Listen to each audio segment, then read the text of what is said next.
ബദർ എന്ന് പറഞ്ഞാൽ ഒരു സ്ഥലത്തിൻ്റെ പേരാണ് ശരിക്കും. ബദർ ഒരു വ്യക്തിയുമായി ബന്ധപ്പെട്ടുകൊണ്ടാണ് ആ പേര് വന്നിട്ടുള്ളത്. ജാഹിലിയത്തിൽ ഉണ്ടായിരുന്ന ഒരു വ്യക്തി, ആ വ്യക്തിയുടെ പേരിലേക്ക് ചേർത്ത് വെച്ചുകൊണ്ടാണ് ആ സ്ഥലത്തിന് പേര് വന്നിട്ടുള്ളത്. അതുപോലെ തന്നെ ചില ആളുകൾ പറഞ്ഞു ആ ഒരു ബദർ എന്ന് പറയുന്ന സ്ഥലത്ത് ഒരു കിണറുണ്ടായിരുന്നു. നല്ല വട്ട കിണറായതുകൊണ്ട് ആ ഒരു കിണറിൻ്റെ പേരാണത് എന്ന നിലക്ക് വിശദീകരിച്ചവരുമുണ്ട്. എന്തായിരുന്നാലും ബദർ യുദ്ധവുമായി ബന്ധപ്പെട്ടുകൊണ്ട് ചില ചരിത്രങ്ങൾ നമ്മൾ വിശദീകരിക്കുന്നതിന് മുമ്പ് റസൂലുള്ളാഹി സ്വല്ലല്ലാഹു അലൈഹി വസല്ലമയുടെ ജീവിതത്തെക്കുറിച്ച് ചെറിയ രൂപത്തിലെങ്കിലും നമ്മളൊന്ന് മനസ്സിലാക്കണം. നബി സല്ലല്ലാഹു അലൈഹി വസല്ലമക്ക് തൻ്റെ 40ാമത്തെ വയസ്സിലാണ് നുബുവത്ത് കിട്ടുന്നത്. നിങ്ങൾക്ക് മനസ്സിലാവുണ്ടല്ലോ അല്ലേ? കാര്യങ്ങൾ ക്ലിയർ അല്ലേ? പിന്നെ ഒരു ചെറിയൊരു കാര്യം ഞാൻ ആദ്യമേ നിങ്ങളോടൊരു അനുവാദം ചോദിക്കണം. നിങ്ങൾ സമ്മതിച്ചാൽ മാത്രം നമുക്ക് പാലിക്കാം. എന്തായിരിക്കും എന്ന് ചില ആൾക്കാർക്ക് മനസ്സിലായിട്ടുണ്ടാകും. ഇത് നോമ്പെടുത്ത് ക്ഷീണിച്ചിട്ടാണ് നമ്മൾ. ഒരു പക്ഷേ രാവിലെ ഉറക്കം കിട്ടാത്തവരും ഉണ്ടാകും. അപ്പോൾ എങ്ങാനും നിങ്ങൾക്ക് ഉറക്കം വരികയാണെങ്കിൽ ഞങ്ങളെ വിളിക്കട്ടെ. അല്ല അതല്ല, അല്ലെങ്കിൽ നിങ്ങൾക്ക് എന്താ വെച്ച് കഴിഞ്ഞാൽ ക്ലാസ്സൊക്കെ കഴിഞ്ഞ് പോകും, നല്ല ക്ലാസ് ആയിരുന്നു, എനിക്കൊന്നും ഞാൻ ഒന്നും കേട്ടിട്ടില്ല, അതുകൊണ്ട് കാര്യമില്ലല്ലോ അല്ലേ? അപ്പോൾ വിളിച്ചൂടെ? നിങ്ങൾ പറഞ്ഞാൽ മാത്രം വിളിക്കും. അല്ലെങ്കിൽ എന്താണെന്ന് വെച്ചാൽ ഞാൻ ഇപ്പോൾ ഏകദേശം അത്യാവശ്യം കിലോമീറ്റർ യാത്ര ചെയ്ത് വന്നു, നിങ്ങളിങ്ങനെ ഉഷാറായി ഉറങ്ങി, ഞാൻ എന്നാൽ ശരി അസ്സലാമു അലൈക്കും പറഞ്ഞിട്ട് കാര്യമില്ലല്ലോ. ഈ വിഷയം പഠിക്കണ്ടേ അല്ലേ? നിങ്ങൾക്ക് മനസ്സിലായിട്ടില്ലേ? നിങ്ങൾക്ക് പറയാം, എനിക്കത് മനസ്സിലായില്ല, ഒന്നുകൂടി പറയോ, ഒരു പ്രശ്നമില്ല.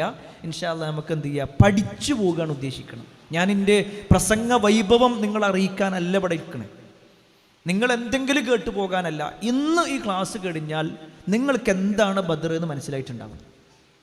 നമ്മൾ കേട്ടിട്ടുണ്ട്, ബദറിനെ കുറിച്ചൊക്കെ കേട്ടിട്ടുണ്ട്. എന്നാലും മുസ്ലിങ്ങൾ ജയിച്ചു എന്നല്ലാതെ എന്താ അതിൻ്റെ കാരണം, എങ്ങനെയായിരുന്നു യുദ്ധത്തിൻ്റെ തുടക്കം, അതിൻ്റെ അവസാനം എന്തായി, എന്തുകൊണ്ട് മുസ്ലിമീങ്ങൾ വിജയിച്ചു, അതിലെ പാഠങ്ങൾ എന്താണ്, ഇങ്ങനെ ഒരുപാട് ഡീറ്റെയിൽ ആയ കാര്യങ്ങൾ പഠിക്കാനുണ്ട്. ഒരു പക്ഷേ ഇന്ന് രാവിലെ തുടങ്ങിയാൽ നോമ്പ് തുറ കഴിഞ്ഞാലും വിഷയം പഠിക്കാണ്ട്, അത്രയും ഒരു സംഭവമാണെന്ത് ബദർ എന്നുള്ളത്. അത് നമ്മൾ ചുരുക്കിയിട്ട് എന്ത് ചെയ്യാണ്, ഒരു മണിക്കൂറിലേക്ക് ചുരുക്കണം. അപ്പോൾ അതിൻ്റേതായ കുറവുകൾ ഉണ്ടാകും. എങ്കിലും നിങ്ങൾക്ക് മനസ്സിലായിട്ടില്ലെങ്കിൽ നിങ്ങൾക്ക് ചോദിക്കാം.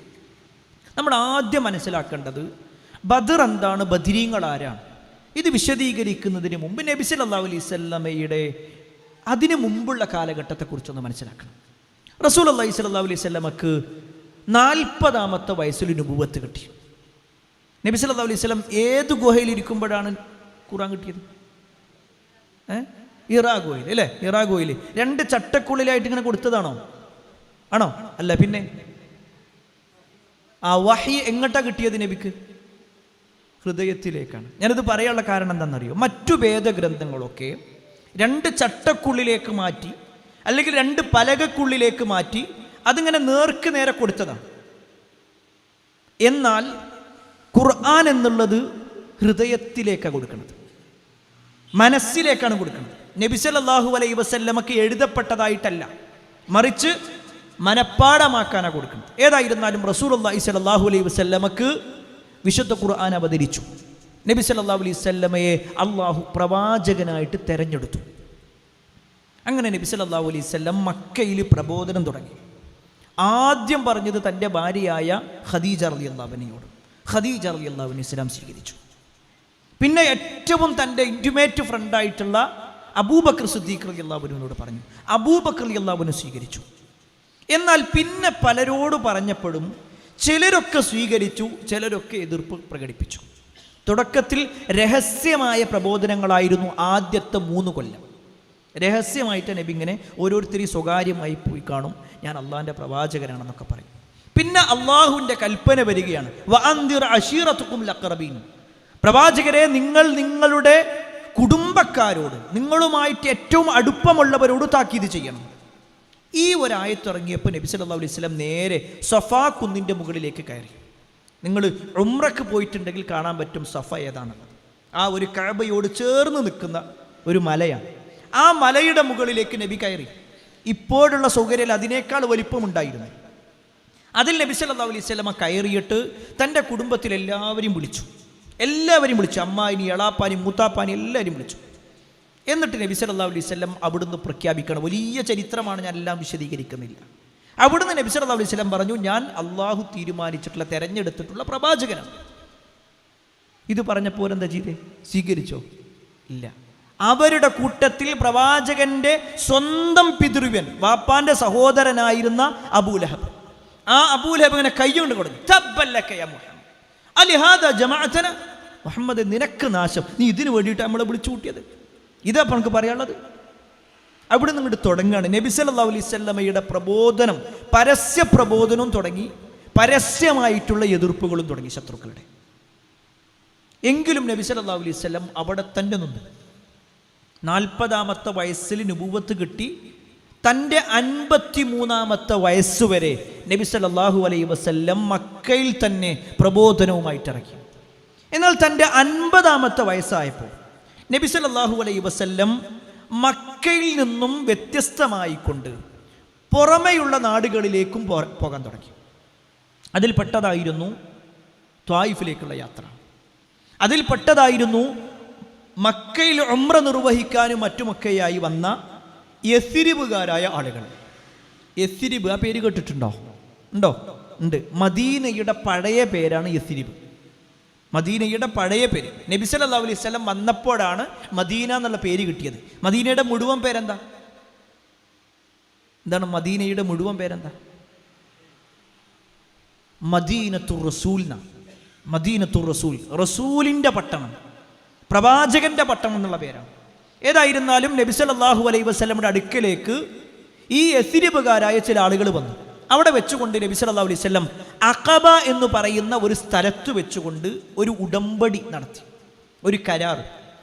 റസൂലുള്ളാഹി സ്വല്ലല്ലാഹു അലൈഹി വസല്ലം അവർക്ക് ദീനിനെ കുറിച്ച് പറഞ്ഞു കൊടുത്തു. അവരെന്ത് ചെയ്തു? ദീന് സ്വീകരിക്കാം, പക്ഷെ ഞങ്ങൾക്ക് എന്താ കിട്ടുക? അപ്പോൾ പറഞ്ഞു, നിങ്ങൾക്ക് സ്വർഗം കിട്ടും, സ്വർഗം കിട്ടും.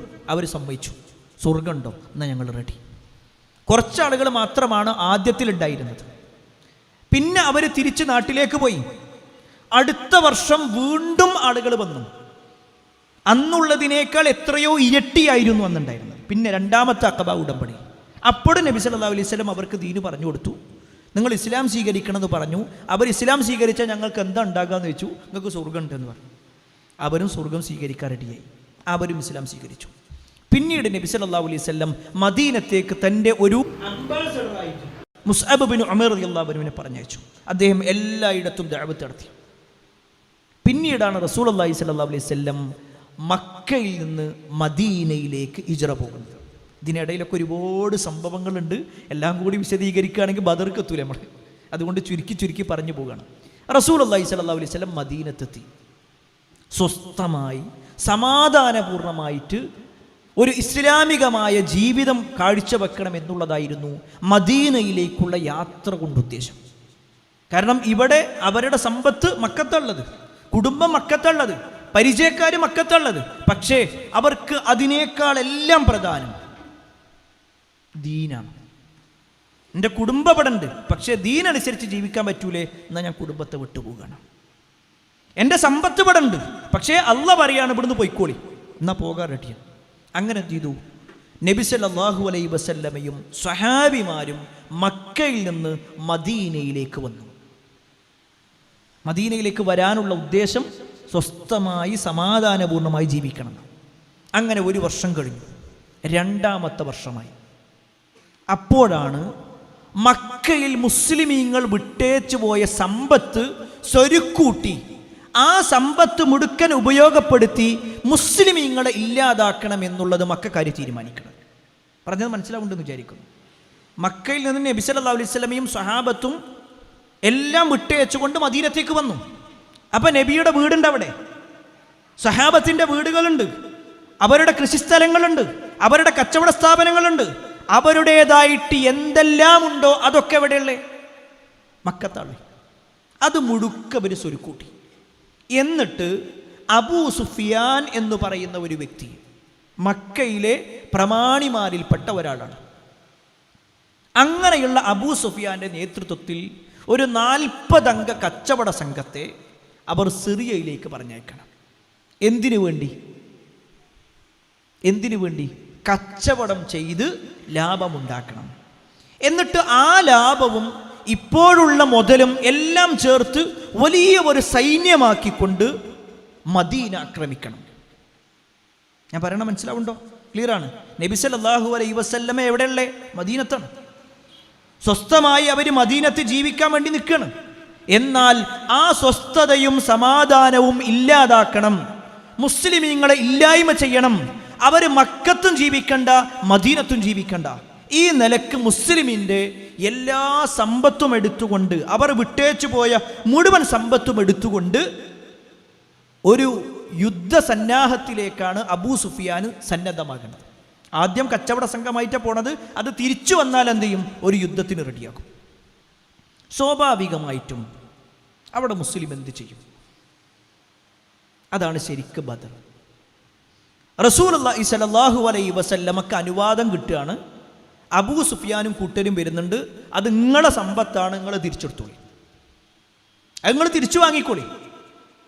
അങ്ങനെ നബി സല്ലല്ലാഹു അലൈഹി വസല്ലം സ്വഹാബത്തിനോട് ഇറങ്ങാൻ വേണ്ടി പറഞ്ഞു. നേരെ ശ്രദ്ധിക്കുക, റസൂലുള്ളാഹി സ്വല്ലല്ലാഹു അലൈഹി വസല്ലം മദീനയിലുള്ള മുഴുവൻ ആളുകളും ഇറങ്ങണം പറഞ്ഞിട്ടില്ല. അങ്ങനെ പറഞ്ഞിട്ടില്ല. ആരും നിർബന്ധിച്ചില്ല. താല്പര്യമുള്ളവരൊക്കെ പോകുന്നോളിന്നാണ്. ചില ആൾക്കാരൊക്കെ എന്ത് ചെയ്തു? അവരെ വീട്ടിൽ ഇതിപ്പോൾ ചെറിയൊരു പരിപാടിയല്ലേ, ഒരു 10-40 ആളല്ലേ ഉള്ളൂ. എന്നാൽ ചില ആളുകൾക്കൊക്കെ ഇത് കിട്ടിയൊരവസരം, നമുക്ക് എന്തായാലും പ്രവാചകന്റെ കൂടെ ഒന്നാമത്തെ ഒരു യുദ്ധത്തിന് ഇറങ്ങാൻ പറ്റില്ലേ.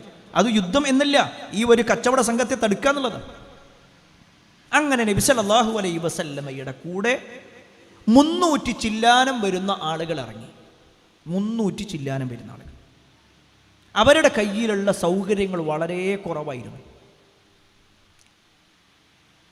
മുനയൊടിഞ്ഞ കുന്തങ്ങളുള്ളത്, മൂർച്ചയില്ലാത്ത വാളുകളുള്ളത്, എല്ലാവർക്കുമുള്ള പടയങ്കിയൊന്നുമില്ല, എല്ലാവർക്കും യാത്ര ചെയ്യാനുള്ള സൗകര്യങ്ങളുമില്ല. എങ്കിലും റസൂലുള്ളാഹി സ്വല്ലല്ലാഹു അലൈഹി വസല്ലമ ഇറങ്ങാൻ വേണ്ടി പറഞ്ഞു. അവരിറങ്ങി.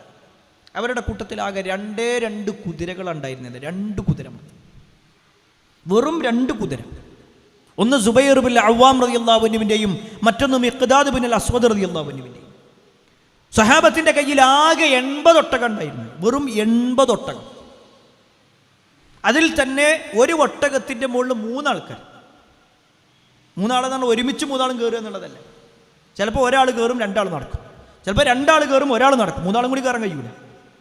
നബി സല്ലല്ലാഹു അലൈഹി വസല്ലമയും അലി റളിയല്ലാഹു അൻഹുവും ഒക്കെ കയറിയ ഒട്ടകം എന്ന് പറഞ്ഞു കഴിഞ്ഞാൽ അതിൻ്റെ കൂടെ വേറെ സ്വഹാബി കൂടി, മിർസദ് റളിയല്ലാഹു അൻഹു. ഈ 3 ആളും കൂടി ഒരു ഒട്ടകം. അപ്പോൾ ഇവർ പലപ്പോഴും പറയും, നബിയെ നിങ്ങൾ കയറിക്കോളൂ, ഞങ്ങൾ നടന്നോളാം. അപ്പോൾ നബി സല്ലല്ലാഹു അലൈഹി വസല്ലം എന്താ പറയുക? നിങ്ങൾ ഇന്നേക്കാൾ വലിയ ശക്തിയുള്ള ആൾക്കാരൊന്നല്ല, ഞാനും നടക്കും. നമ്മൾ ഇന്നത്തെ ഉസ്താക്കന്മാരൊക്കെ ആണെങ്കിലോ, നിങ്ങൾക്ക് എന്തുണ്ട് എന്നുള്ളതല്ല, ഞാൻ എൻ്റെ കാര്യം എന്ത് ചെയ്യണം, അത് കറക്റ്റാകണം. ഞാൻ എല്ലാവരും ഉൾപ്പെടുത്തിയിട്ടോ, എല്ലാ സംഘടനയിൽപ്പെട്ട ആൾക്കാരെ കാര്യം പറയുന്നത്. ഏതായിരുന്നാലും റസൂലുള്ളാഹി സ്വല്ലല്ലാഹു അലൈഹി വസല്ലം അങ്ങനെയല്ല. പ്രവാചകൻ സ്വല്ലല്ലാഹു അലൈഹി വസല്ലം എന്ത് ചെയ്തു? ഇറങ്ങി. അങ്ങനെ റസൂലുള്ളാഹി സ്വല്ലല്ലാഹു അലൈഹി വസല്ലമയും 300 ചില്ലാനം വരുന്ന ആളുകളും ഇറങ്ങാണ്. എന്തിനു വേണ്ടിയിട്ട് ഇറങ്ങി? എന്തിനു ഇറങ്ങി? ആരെ തടുക്കാൻ? അബൂ സുഫിയാനെയും കൂട്ടരി തടുക്കാൻ. ഞാൻ ഇങ്ങനെ പറഞ്ഞതിന് എന്തിനാരോ, ഇത് കഴിഞ്ഞാൽ ഞങ്ങൾക്ക് എന്ത് ചെയ്യണം? ബദർ എന്താണെന്ന് മനസ്സിലാക്കണം. മറ്റേ കുറേ നമ്മൾ ചരിത്രം കേട്ടിട്ടുണ്ടാവും, അതൊന്നും മനസ്സിലായിട്ടുണ്ടാവില്ല. അബൂ സുഫിയാനെയും കൂട്ടരെയും തടുക്കണം എന്ന ഉദ്ദേശത്തിലാണ് നബി സല്ലല്ലാഹു അലൈഹി വസല്ലമയും സ്വഹാബത്തും ഇറങ്ങിയത്. അങ്ങനെ അവരെന്ത് ചെയ്തു? ഇവർ സിറിയയിൽ നിന്ന് വരുന്ന ഭാഗത്ത് ഇവരിങ്ങനെ കാത്തുനിന്നു. അപ്പോഴാണ് അബൂ സുഫിയാൻ അറിയുന്നത് മുഹമ്മദും കൂട്ടരും ആ വഴിയിൽ കാത്തു നിൽക്കുന്നുണ്ട്. നമ്മുടെ ഈ കച്ചവട സംഘത്തെ മുഴുവൻ പിടിക്കാൻ വേണ്ടിയിട്ടാണ് അവർ നിൽക്കുന്നത്. ഇത് അബൂ സുഫിയാൻ മനസ്സിലാക്കി. അതെങ്ങനെ അബൂ സുഫിയാൻ മനസ്സിലാക്കുക? അവിടെയാണ് നമ്മൾ കുറേ ചരിത്രങ്ങൾ മനസ്സിലാക്കാനുണ്ട്. കാരണം അബൂ സുഫിയാൻ എന്ന് പറഞ്ഞാൽ കേവലം ഒരു കച്ചവടക്കാരനല്ല, ഒരു യുദ്ധതന്ത്രജ്ഞനാണ്. ആ നാടിനെ കുറിച്ച് കൃത്യമായി ഒരു കച്ചവട സംഘം എന്ന് പറഞ്ഞാൽ എല്ലാവരും കൂടി ഒരുമിച്ചല്ല. മുന്നിൽ ഒരാൾ പറഞ്ഞേക്കും, അവിടെ എന്തെങ്കിലുമൊക്കെ ഉണ്ടോ, വല്ല കൊള്ളക്കാരുണ്ടോ എന്നൊക്കെ പരിശോധിക്കാൻ വേണ്ടിയിട്ട് പിന്നിലും ഒരാളുണ്ടാവും. അപ്പോൾ അതിൽ നിന്ന് മനസ്സിലാക്കാൻ കഴിഞ്ഞു നബി സല്ലല്ലാഹു അലൈഹി വസല്ലമയും ആളുകളും കാത്തു നിൽക്കുകയാണ്. ഇത് മനസ്സിലാക്കിയ അബൂ സുഫിയാൻ തൻ്റെ കച്ചവട സംഘത്തെ ഒരു ഭാഗത്ത് നിർത്തി. എന്നിട്ട് ലംലബ് ഇബ്നു അംറുൽ ഗിഫാരി എന്ന് പറയുന്ന ഒരാളെ മക്കത്തേക്ക് പറഞ്ഞേക്കണം. ഈ ലംലബ് നേരെ മക്കത്ത് വന്ന് തൻ്റെ വാഹനപ്പുറത്തുനിന്ന് ചാടിയിറങ്ങി തൻ്റെ വാഹനത്തിൻ്റെ ഒന്നുകിൽ കുതിരയുടെ അല്ലെങ്കിൽ ഒട്ടകത്തിൻ്റെ കാലുകൾ വെട്ടിക്കളഞ്ഞു. എന്നിട്ട് അതിൻ്റെ മൂക്ക് ചെത്തി. എന്നിട്ട് തൻ്റെ വസ്ത്രം വലിച്ചു കീറി. എന്തിനാണെന്നറിയോ? ഒരു ഭീകരാന്തരീക്ഷം ഉണ്ടാക്കാൻ വേണ്ടിയിട്ട്. മെല്ലെ വന്ന് സ്വകാര്യമായിട്ട് പറയല്ല, ഈ ഒരു കാഴ്ച കണ്ടപ്പോഴേ ആളുകൾ എല്ലാവരും കൂടി. അപ്പൊ പറയാണ്, വലിയ ഒരു അപകടമുണ്ട് മക്കക്കാരെ, നിങ്ങൾ എന്താണോ ഇത്ര കാലം പേടിച്ചിരുന്നത് അത് സംഭവിക്കാൻ പോവുകയാണ്. ഇത്ര കാലം നിങ്ങൾ കാത്തിരുന്ന ഒരു വ്യക്തിയില്ലേ മുഹമ്മദ്, ആ മുഹമ്മദ് ഇതാ നിങ്ങളുടെ കച്ചവട സംഘത്തെ മുടുക്കയില്ലാതാക്കാൻ വേണ്ടി ഇറങ്ങിയിട്ടുണ്ട്, വേഗം ഇറങ്ങിക്കൂടി. ഈ കാഴ്ച കൊണ്ട് കണ്ടുകഴിഞ്ഞാൽ സ്വാഭാവികമായിട്ട് എന്ത് ചെയ്യും? എല്ലാവരും ആ ഒരു ചോര തിളക്കുന്ന ഒരു അവസ്ഥയിലേക്ക് ഇറങ്ങും. അവരുടെ മുൻപന്തിയിൽ ഇറങ്ങിയ അബൂ ജഹൽ ലഅനത്തുല്ലാഹി അലൈഹി, അതുപോലെ തന്നെ പ്രധാനപ്പെട്ട ഒട്ടുമിക്ക ആളുകളും ഇറങ്ങി. അബൂലഹബ് മാത്രം ഇറങ്ങിയില്ല. അബൂലഹബിന് പകരം അയാളുടെ ഒരു അടിമയെയാണ് പറഞ്ഞയച്ചത്. ഈ ഇറക്കത്ത് കൊണ്ട് തന്നെ ഈ ലംലമിൻ്റെ ഇടപെടൽ കാരണത്താൽ 1300 ആളുകളാണ് ഇറങ്ങിയത്. 1300 ആളുകൾ. ഇവരെല്ലാ ആളുകളും ഇറങ്ങി. മുസ്ലിമീങ്ങളുടെ കയ്യിൽ 2 കുതിരയാണ് ഉണ്ടായിരുന്നതെങ്കിൽ ശത്രുക്കളുടെ കയ്യിൽ 100 കുതിരകൾ. മുസ്ലിങ്ങളുടെ കയ്യിൽ 80 ഒട്ടകമാണ് ഉണ്ടായിരുന്നതെങ്കിൽ ശത്രുവിൻ്റെ കയ്യിൽ 700-ൽ പരം ഒട്ടകങ്ങൾ.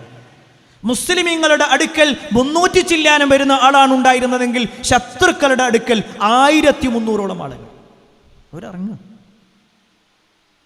എന്തിനു വേണ്ടി? മുഹമ്മദ് നബി സല്ലല്ലാഹു അലൈഹി വസല്ലമക്കും സ്വഹാബത്തിനെതിരെയും നിലകൊള്ളാൻ.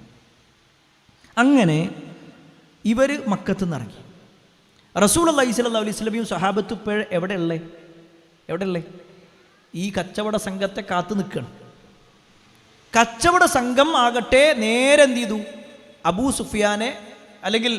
സുഫിയാൻ വേഗം മക്കത്തേക്കാളെ പറഞ്ഞയച്ചു. അവിടുന്ന് ആൾ വരികയാണ്.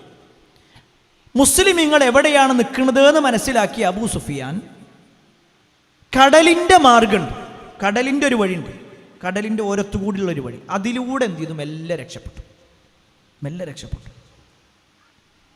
കുറച്ച് കഴിഞ്ഞിട്ട് റസൂലുള്ളാഹി സ്വല്ലല്ലാഹു അലൈഹി വസല്ലമക്ക് ആളുകൾ വന്ന് അറിയിച്ചു കൊടുക്കുകയാണ്, അള്ളാഹിൻ്റെ റസൂലേ, നമ്മൾ ഏതൊരു കച്ചവട സംഘത്തെയാണോ പ്രതീക്ഷിച്ചത് അവർ പോയിട്ടുണ്ട്. പിന്നീട് പ്രവാചകന് അറിവ് കിട്ടി, കച്ചവട സംഘം പോയെങ്കിലും വലിയ ഒരു സൈന്യം നമുക്കെതിരെ ഇറങ്ങാൻ തുടങ്ങിയിട്ടുണ്ട്. അബൂ ജഹലിൻ്റെ നേതൃത്വത്തിൽ 1300ഓളം വരുന്ന ആളുകൾ സർവ്വസന്നാഹങ്ങളുമായി കൊണ്ട്, സർവ്വ ആയുധങ്ങളുമായി കൊണ്ട് അവരിറങ്ങിയിട്ടുണ്ട്. ഈ ഒരു സംഭവത്തെയാണ് അള്ളാഹു വിശുദ്ധ ഖുർആനിലൂടെ പറയണത്. സ്വഹാബത്തിന് തോന്നി അവരെ മരണത്തിലേക്ക് ഇങ്ങനെ വലിച്ചു കൊണ്ടുവരപ്പെട്ടതായിട്ട്. അവരെല്ലാവരും വീട്ടിലിരിക്കുകയായിരുന്നു. അവിടെയാണ് നബി സല്ലല്ലാഹു അലൈഹി വസല്ലം സ്വഹാബത്തിൻ്റെ അടുത്തിരുന്നു. എന്നിട്ട് പ്രവാചകൻ സല്ലല്ലാഹു അലൈഹി വസല്ലം അവരോട് ചോദിക്കണം, നമ്മൾ എന്താ ചെയ്യണ്ടേ? നേരെ ശ്രദ്ധിക്കണം കേട്ടോ. റസൂലുള്ളാഹി സ്വല്ലല്ലാഹു അലൈഹി വസല്ലം എന്ന് പറയുന്ന ഒരു നേതാവിൻ്റെ ക്വാളിറ്റിയാണ്. നബി എന്ത് പറഞ്ഞാലും ഒരു കേൾക്കാൻ റെഡിയാണ്. പക്ഷേ അവിടെ ഒരു ചോദ്യം ചോദിക്കും. ഒരു നേതാവാകുമ്പോൾ തൻ്റെ അനുയായികളിൽപ്പെട്ട ആളുകളോട് ചോദ്യം ചോദിക്കണം, നമ്മൾ എന്താ ചെയ്യണ്ടേ? ഒരഭിപ്രായം, ഷൂറ കൂടുക എന്നുള്ളത്, ഒരു മീറ്റിംഗ് കൂടുക, ഒറ്റക്കണ്ട് തീരുമാനിക്കുക എന്നുള്ളതല്ല, മീറ്റിംഗ് കൂടി. നബി സല്ലല്ലാഹു അലൈഹി വസല്ലം സ്വഹാബത്തിനോട് ചോദിക്കുകയാണ്, എന്താണ് നമ്മൾ ചെയ്യേണ്ടത്? കാരണം സ്വഹാബത്ത് വന്നത് എന്തിനാ? ഈ 40 അംഗ സംഘത്തെ പിടിക്കണം എന്നുള്ള വിചാരിച്ചിട്ടാണ്, അവരുടെ സമ്പത്ത് എടുക്കണം എന്ന ഉദ്ദേശം മാത്രമേ ഉള്ളൂ. ഇപ്പൊ വരുന്നതോ 1300ഓളം വരുന്ന ആളുകൾ. അപ്പൊ എന്ത് ചെയ്യണം? ആദ്യം മുഹാജിറുകളുടെ കൂട്ടത്തിൽ നിന്നും അബൂബക്കർ സിദ്ദീഖ് റളിയല്ലാഹു അൻഹു എഴുന്നേറ്റു. എന്നിട്ട് പറഞ്ഞു, അല്ലാഹുവിൻ്റെ റസൂലേ, നിങ്ങളുടെ കൂടെ ഞങ്ങളുണ്ടാവും, ഞങ്ങൾ എന്തിനും റെഡിയാണ്. ഉമർ റളിയല്ലാഹു അൻഹു എഴുന്നേറ്റു. എന്നിട്ട് പറഞ്ഞു, പ്രവാചകരെ, ഞങ്ങളുണ്ടാകും, ഞങ്ങൾ നിങ്ങളുടെ കൂടെ ഉണ്ടാകും. പിന്നെ മുഹാജിറുകളിൽ നിന്ന് മിഖ്ദാദ് റളിയല്ലാഹു അൻഹു എഴുന്നേറ്റു. എന്നിട്ട് പറഞ്ഞു, അല്ലാഹുവിൻ്റെ റസൂലേ, നിങ്ങൾ ഇറങ്ങിക്കോ. മൂസാ നബി അലൈഹിസ്സലാമിനോട് അദ്ദേഹത്തിൻ്റെ ആളുകൾ പറഞ്ഞതുപോലെ, മൂസ, നീയും നിന്റെ റബ്ബും പോയി യുദ്ധം ചെയ്തോ, ഞങ്ങൾ ഇവിടെ ഇരിക്കാം എന്ന് പറയൂലേ? നിങ്ങൾ ഇറങ്ങിക്കോ, നിങ്ങളുടെ കൂടെ ഞങ്ങളുണ്ട്. ആർത്തിരമ്പുന്ന കടലിലേക്ക് ഇറങ്ങാൻ വേണ്ടി പറഞ്ഞാലും നിങ്ങളുടെ കൂടെ ഞങ്ങളാണ്. റസൂലുള്ളാഹി സ്വല്ലല്ലാഹു അലൈഹി വസല്ലമക്ക് എന്നിട്ടും മുഖം തെളിയണില്ല. എന്താ കാര്യം എന്നറിയോ? അവിടെ ഉള്ളത് മുഹാജിറുകൾ കുറവാണ്, അൻസാറുകളാണ് കൂടുതൽ. മുഹാജിർ, അൻസാർ. മുഹാജിർ എന്ന് പറഞ്ഞാൽ മക്കയിൽ നിന്നും മറ്റുമൊക്കെ മദീനത്തേക്ക് ഹിജറ വന്ന ആളുകൾ, ഹാജറായ ആളുകളും. മുഹാജിർ മനസ്സിലാവണില്ല നിങ്ങൾക്ക്? ക്ലിയർ അല്ലേ? ആർക്കും ഒരാൾക്ക് ഉറക്കം വരുന്നുണ്ടോ? ഇല്ലല്ലോ, ഉറപ്പല്ലേ? അപ്പോൾ മുഹാജിർ എന്ന് പറഞ്ഞാൽ ഈ രൂപത്തിൽ വന്നവരാണ്. അവർ എണ്ണം കുറവാണ്. ആ കൂട്ടത്തിൽ 300 ചില്ലാനം വരുന്ന ആളുകളിൽ ഏറ്റവും കൂടുതലുള്ളത് ആരാന്നറിയോ? അൻസാരികളാണ്, അഥവാ മദീനക്കാരാണ്. നബി അവിടെ ചോദിക്കാനൊരു കാരണം കൂടിയുണ്ട്. റസൂലുള്ളാഹി സ്വല്ലല്ലാഹു അലൈഹി വസല്ലമയെ പ്രൊട്ടക്റ്റ് ചെയ്യാമെന്നുള്ളത് അൻസാരികൾ പറഞ്ഞിട്ടുള്ളത് എവിടെ വെച്ചാ? മദീനയുടെ കാര്യത്തിലാണ്. മദീനത്ത് നബിയെ സംരക്ഷിച്ചു കൊള്ളാന്നാണ്. പക്ഷേ ബദർ എവിടെ? മദീനത്തുനിന്ന് കുറേ കിലോമീറ്റർ അകലെയാണ്. അവിടെ സംരക്ഷിച്ച എന്ന് മദീനക്കാർ പറഞ്ഞിട്ടില്ല, അൻസാരികൾ പറഞ്ഞിട്ടില്ല. അതുകൊണ്ട് തന്നെ നബി സല്ലല്ലാഹു അലൈഹി വസല്ലം ചോദിച്ചു, അശീറു അലയ്യ അയ്യുഹന്നാസ്, അല്ല ജനങ്ങളെ, എന്താ നിങ്ങളുടെ അഭിപ്രായം എന്താ? നബി ചൂണ്ടിയതാരെയാ? അൻസാരികളുടെ കാര്യത്തിൽ. അൻസാരികളുടെ കൂട്ടത്തിൽ നിന്നും സഅദ് ബിൻ മുആദ് റളിയല്ലാഹു അൻഹു എഴുന്നേറ്റു. എന്നിട്ട് പറയാണ്, അല്ലാഹുവിൻ്റെ റസൂലേ, ഞങ്ങളുടെ കാര്യത്തിലാണോ നിങ്ങൾക്ക് സംശയം? ഒന്നുമില്ലാത്തവരായിരുന്നു ഞങ്ങൾ, ദീനിനെക്കുറിച്ച് ഒന്നും അറിയാത്തവരായിരുന്നു ഞങ്ങൾ. ഞങ്ങൾക്ക് ഈ ദീൻ അറിയിച്ചു തന്നത് പ്രവാചകരെ താങ്കളാണ്. ഞങ്ങൾക്ക് ദീനിൻ്റെ കാര്യം അറിയിച്ച് ഏറ്റവും മോശമായൊരു ജീവിതത്തിൽ നിന്ന് ഏറ്റവും ഉത്തമമായൊരു ജീവിതം ഞങ്ങൾക്ക് നൽകിയത് നിങ്ങളാണ്. അങ്ങനെയുള്ള പ്രവാചകരെ, ഞങ്ങളുടെ കാര്യത്തിൽ നിങ്ങൾ ഒരു സംശയത്തിലും വേണ്ട. നിങ്ങൾ ഞങ്ങളെ ബറഖുൽ ഗമാദിലേക്ക് വിളിച്ചാൽ അവിടേക്കും ഞങ്ങൾ വരാറിയാണ്. ബറഖുൽ ഗമാദ് എന്ന് പറഞ്ഞു കഴിഞ്ഞാൽ ഒരു സ്ഥലമാണ്, യമനിലുള്ളൊരു സ്ഥലം. ഒരുപാട് ക്ഷുദ്രജീവികളും വിഷജീവികളൊക്കെ ഉള്ള ഒരു സ്ഥലമാണ്. പൊതുവെ ആളുകൾ പോകാൻ മടിയുള്ളൊരു സ്ഥലം. സഅദ് ബിൻ മുആദ് റളിയല്ലാഹു അൻഹു പറയാം, അങ്ങോട്ട് വിളിച്ചാലും ഞങ്ങൾ വരാൻ റെഡിയാണ്. ഇത് കേട്ടപ്പോൾ റസൂലുള്ളാഹി സ്വല്ലല്ലാഹു അലൈഹി വസല്ലമക്ക് സന്തോഷമായി. പ്രവാചകൻ സ്വല്ലല്ലാഹു അലൈഹി വസല്ലം അൻസാരികൾക്ക് വേണ്ടി പ്രത്യേകം ഒരു പ്രാർത്ഥന നടത്തി.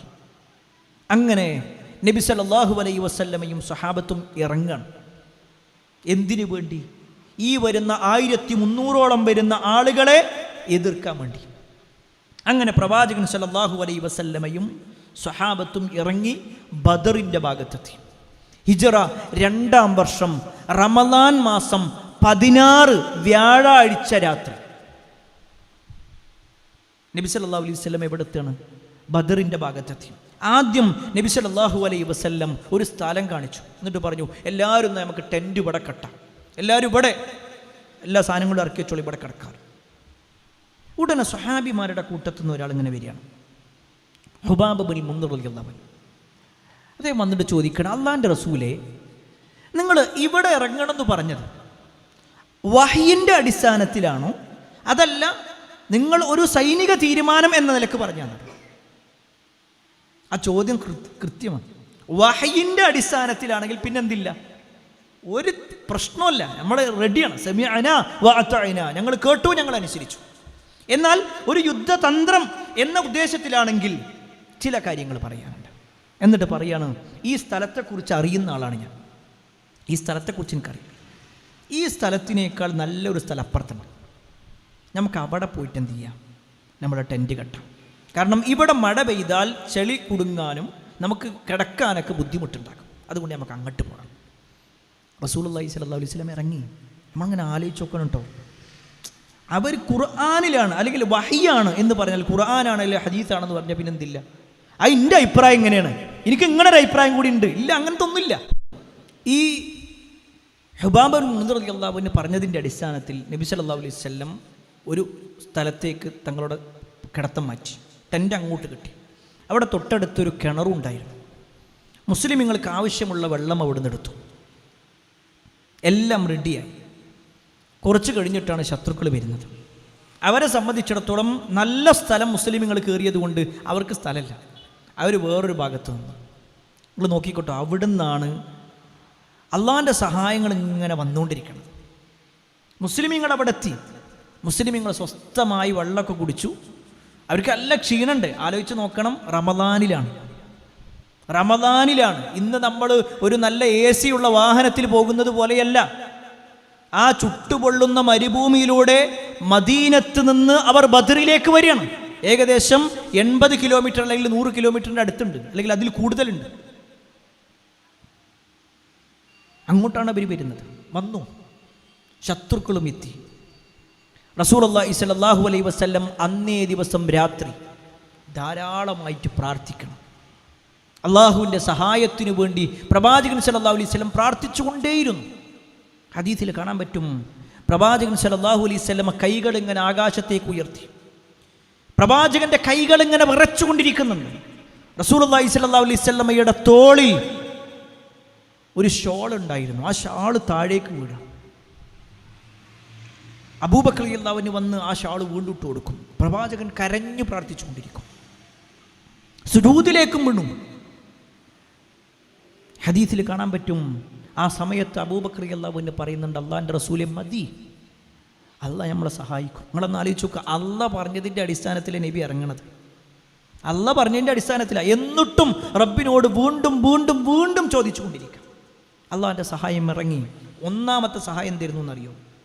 ഒന്നാമത്തെ സഹായം, അന്ന് നല്ലൊരു മഴ പെയ്തു എന്നുള്ളത്. അന്ന് നല്ല ഒരു മഴ പെയ്തു. മുസ്ലിമീങ്ങളെ സംബന്ധിച്ചിടത്തോളം അവർക്ക് വല്ലാത്ത സന്തോഷം ഉണ്ടാക്കി. കാരണം കുറേ യാത്ര കഴിഞ്ഞ് പ്രയാസത്തിലായിരുന്നു അവർക്കൊരു മഴ പെയ്തപ്പോൾ അവരുടെ ശരീരം തണുപ്പിക്കാനും മനസ്സ് കുളിർമയുള്ളതാവാനും ഉറക്കം ക്ലിയറാവാനും പറ്റി. മുസ്ലിമീങ്ങൾക്കതൊരു ഹൈറായിരുന്നെങ്കിൽ ശത്രുക്കളുടെ ഭാഗത്തേക്കാണ് ഈ മഴവെള്ളമെല്ലാം ഒലിച്ചു വരുന്നത്. അവരുടെ ഉറക്കവും നഷ്ടപ്പെട്ടു. അവർക്ക് ഒന്ന് നടക്കാനോ ഇരിക്കാനോ പറ്റാത്തൊരവസ്ഥയിലേക്ക് എത്തി. അവരുടെ വെള്ളമൊന്നും കിട്ടാത്തൊരവസ്ഥയിലുമെത്തി. ഒന്നാമത്തെ സഹായമായിരുന്നു. പിന്നെ പിറ്റേ ദിവസമായി. ഇതിൻ്റെ ഇടയിലൊക്കെ കുറേ സംഭവങ്ങളുണ്ട്, ഞാൻ എല്ലാം കൂടി വിശദീകരിക്കുന്നില്ല. റസൂലുള്ളാഹി സ്വല്ലല്ലാഹു അലൈഹി വസല്ലം തലേ ദിവസം തന്നെ, ഈ 16-ൻ്റെ അന്ന് തന്നെ, മുസ്ലിമീങ്ങളുടെ കൂട്ടത്തിൽ നിന്ന് ചില ആളുകളെ ശത്രുക്കളുടെ ഭാഗത്തേക്ക് പറഞ്ഞയക്കുന്നുണ്ട്. രഹസ്യങ്ങൾ അറിയാൻ വേണ്ടി. ഒരു യുദ്ധതന്ത്രമാണ്. ശത്രുക്കളുടെ കൂട്ടത്തിൽ നിന്ന് ചില ആളുകൾ ഇങ്ങോട്ടും വരുന്നുണ്ട്. ആരാണ് ആ ഒരു ചരിത്രം? ശത്രുക്കളുടെ ഭാഗത്തുനിന്ന് വന്നത് ആരാന്ന് ചോദിച്ചാൽ ഉമൈർ ഇബ്നു വഹബ് എന്ന് പറയുന്ന വ്യക്തിയായിരുന്നു. ഉമൈർ ഇബ്നു വഹബ് പിന്നെ ഇസ്ലാം സ്വീകരിക്കുന്നുണ്ട്. മുസ്ലിമീങ്ങളുടെ പക്ഷത്ത് നിന്ന് പോയ ആൾ തിരിച്ചു വന്നിട്ട് പറഞ്ഞു, അല്ലാഹുവിൻ്റെ റസൂലേ, ഇത്ര ഒട്ടകം അവർ ദിവസേന അറുക്കുന്നുണ്ട് എന്നാണ് മനസ്സിലാക്കാൻ പറ്റിയത്. അപ്പോൾ റസൂലുള്ളാഹി സ്വല്ലല്ലാഹു അലൈഹി വസല്ലം നമുക്ക് മനസ്സിലായി ഏകദേശം ഇത്രത്തോളം ആളുകളുണ്ട്. ഇവിടെ സാന്ദർഭികമായി ഒരു ചരിത്രം കൂടി ഓർമ്മപ്പെടുത്താം.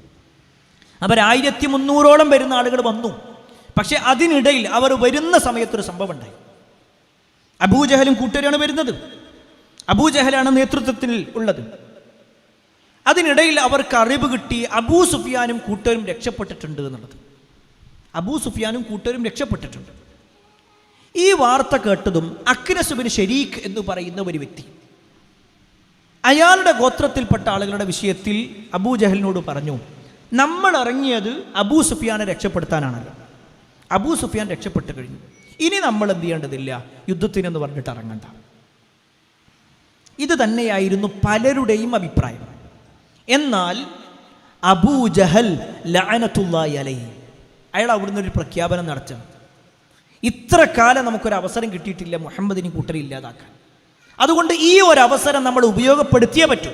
അവർ രക്ഷപ്പെട്ടാലും ഇല്ലെങ്കിലും നമ്മൾ അവിടെ പോയി മുസ്ലിമീങ്ങൾക്കെതിരെ യുദ്ധം നടത്തി അവരെ മുഴുവൻ തറ പറ്റിച്ചിട്ടല്ലാതെ നമ്മൾ തിരിച്ചു വരില്ല. എല്ലാവരും പറഞ്ഞു.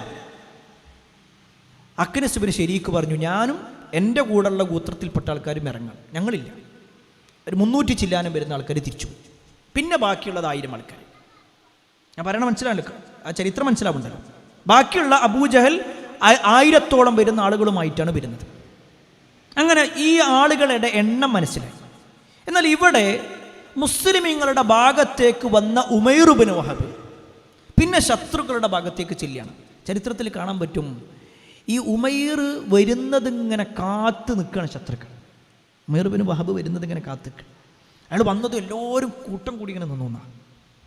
എന്നിട്ട് ചോദിക്കണം, ഒരെത്ര ആൾക്കാരുണ്ട്, അവരുടെ കയ്യിൽ എന്തെല്ലാം ആയുധങ്ങളുണ്ട്, ഇതൊക്കെ ചോദിക്കുമ്പോൾ ഉമൈർ ഇബ്നു വഹബ് പറയാണ്, അവർ വളരെ തുച്ഛമായ ആളുകളാണ്, നമ്മളുടെ 3-1 നമ്മുടെ 3-1 അവരുള്ളൂ.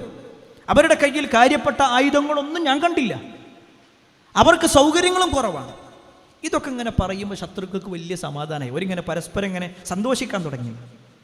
പക്ഷെ അതിന് കഴിഞ്ഞിട്ട് ഉമൈർ ഇബ്നു വഹബ് പറഞ്ഞൊരു വാചകമുണ്ട്. ശത്രുക്കളെ സംബന്ധിച്ചിടത്തോളം അവരുടെ തലയിൽ ഒരു ഇടുത്തി വീണതുപോലെയായിരുന്നു ആ വാക്ക്. ഉമൈർ ഇബ്നു വഹബ് പറഞ്ഞ എന്താണെന്നറിയോ? അവരുടെ എണ്ണത്തിൽ അവർ കുറവാണ്, അവരുടെ ആയുധത്തിൽ അവർ കുറവാണ്. പക്ഷേ മക്കക്കാരെ, ഞാനൊരു കാര്യം നിങ്ങളോട് പറയാം. അവരുടെ കൂട്ടത്തിൽ ഒരാൾ മരിക്കണമെങ്കിൽ നമ്മുടെ കൂട്ടത്തിലെ ഒരാളെ കൊന്നിട്ടല്ലാതെ അവർ മരിക്കൂല.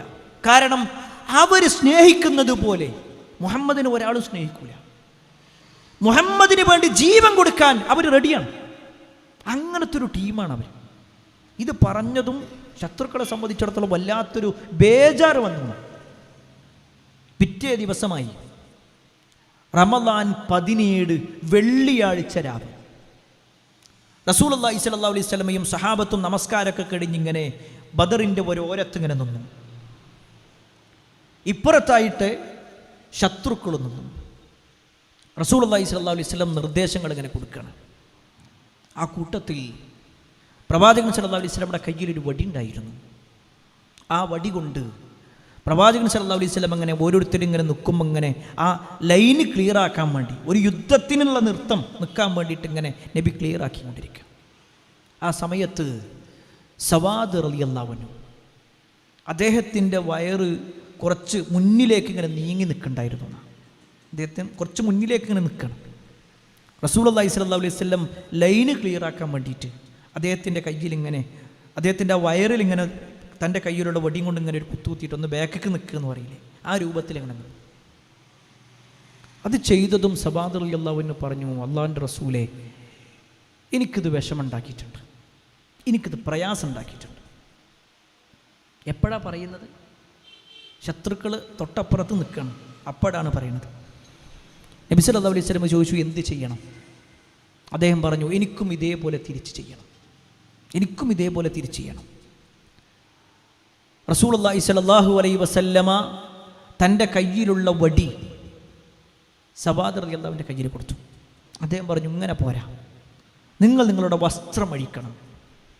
ശത്രുക്കൾ അപ്പുറത്ത് സർവ്വസന്നാഹങ്ങളുമായിട്ട് നിൽക്കുമ്പോഴാണ് പറയണത് മുസ്ലിമീങ്ങളുടെ ഭാഗത്ത് ഇങ്ങനൊരു തർക്കം നടക്കുന്നത്. റസൂലുള്ളാഹി സ്വല്ലല്ലാഹു അലൈഹി വസല്ലമ വസ്ത്രങ്ങൾ അഴിച്ചു, പ്രവാചകന്റെ മേൽ വസ്ത്രം അഴിച്ചു. ശത്രുക്കൾ ഒരു ഭാഗത്തുണ്ട്. മുസ്ലിമീങ്ങൾക്കാകട്ടെ വല്ലാത്ത വിഷമം. കാരണം പ്രവാചകന്റെ കൂട്ടത്തിൽപ്പെട്ട ഒരാളാണല്ലോ ഇത് പറയുന്നത്. സവാദ് റളിയല്ലാഹു അൻഹു പ്രവാചകന്റെ മുന്നിലേക്ക് നീങ്ങി. സഹാബിമാരൊക്കെ അവരുടെ കണ്ണുകൾ താഴ്ത്താണ്. കാരണം പ്രവാചകന്റെ ശരീരത്തിൽ ഒരാൾ കൈവെക്കുക എന്ന് പറഞ്ഞാൽ അവർക്കൊരിക്കലും അംഗീകരിക്കാൻ കഴിയില്ല. സവാദ് റളിയല്ലാഹു അൻഹു പ്രവാചകന്റെ മുന്നിലെത്തി. എന്നിട്ട് റസൂലുള്ളാഹി സ്വല്ലല്ലാഹു അലൈഹി വസല്ലമയുടെ ശരീരത്തെ കെട്ടിപ്പിടിച്ചുകൊണ്ട് പ്രവാചകന്റെ നെഞ്ചത്തും ശരീരത്തും ഒരുപാട് മുത്തം കൊടുത്തു. എന്നിട്ട് പറയാണ്, അള്ളാഹിൻ്റെ റസൂലേ, നിങ്ങളെ ഞാൻ ഉപദ്രവിക്കും, നിങ്ങളെ ഞാൻ ഉപദ്രവിക്കും. ആ ഒറ്റ വാക്കിൽ നമ്മുടെ മുൻഗാമികളുടെ വാചകങ്ങളുണ്ട്. എന്നിട്ട് അദ്ദേഹം പറഞ്ഞ എന്താണെന്നറിയോ? പ്രവാചകർ, ഞാനിത് ചെയ്യാനുണ്ടായ കാരണം, ഈ ഒരു യുദ്ധത്തിൽ സവാദ് മരിക്കുകയാണെങ്കിൽ സവാദിന് അള്ളാഹിനോട് പറയാൻ കഴിയണം, ഞാൻ എൻ്റെ ജീവിതത്തിൽ അവസാനമായി എൻ്റെ ശരീരം ചേർത്ത് വെച്ചിട്ടുള്ളത് എൻ്റെ പ്രവാചകൻ്റെ ശരീരത്തിലേക്കാണ്, ഞാൻ അവസാനമായി മുത്തം കൊടുത്തത് പ്രവാചകൻ്റെ ശരീരത്തിലാണ് എന്നെൻ്റെ റബ്ബിനോട് എനിക്ക് പറയണം. ഇതായിരുന്നു സവാദ് റളിയല്ലാഹു അൻഹു. ഏതായിരുന്നാലും ആ ഒരു സംഭവം കഴിഞ്ഞു. തുടക്കത്തിൽ തന്നെ ഒരു വലിയ യുദ്ധമല്ലായിരുന്നു, ദ്വന്ദ്വ യുദ്ധമാണ് ഉണ്ടാക്കുന്നത്. ശത്രുക്കളുടെ ഭാഗത്ത് നിന്ന് 3 ആളുകൾ ഇറങ്ങി. ആ സമയത്ത് മുസ്ലിമീങ്ങളുടെ ഭാഗത്ത് നിന്ന് റസൂലുള്ളാഹി സ്വല്ലല്ലാഹു അലൈഹി വസല്ലം 3 പേരോട് ഇറങ്ങാൻ വേണ്ടി പറഞ്ഞു.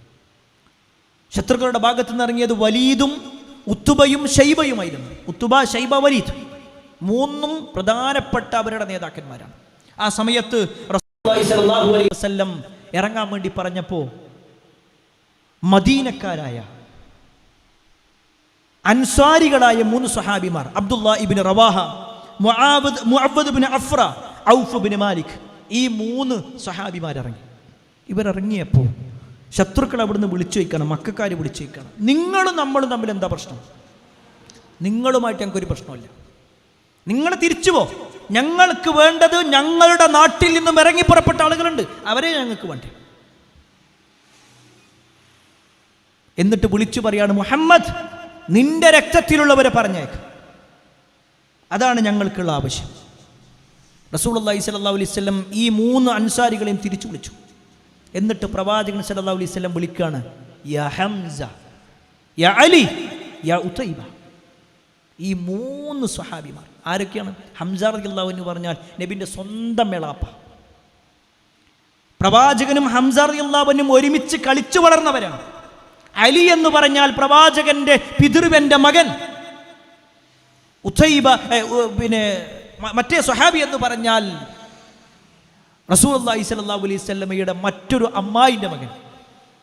ഈ 3 പേരും റസൂലുള്ളാഹി സ്വല്ലല്ലാഹു അലൈഹി വസല്ലമയുമായിട്ട് അങ്ങേയറ്റം ബന്ധമുണ്ടായിരുന്ന ആളുകളാണ്. അതുകൊണ്ട് തന്നെ ഈ ആളുകൾ 3 പേരും ഇടപെട്ടു.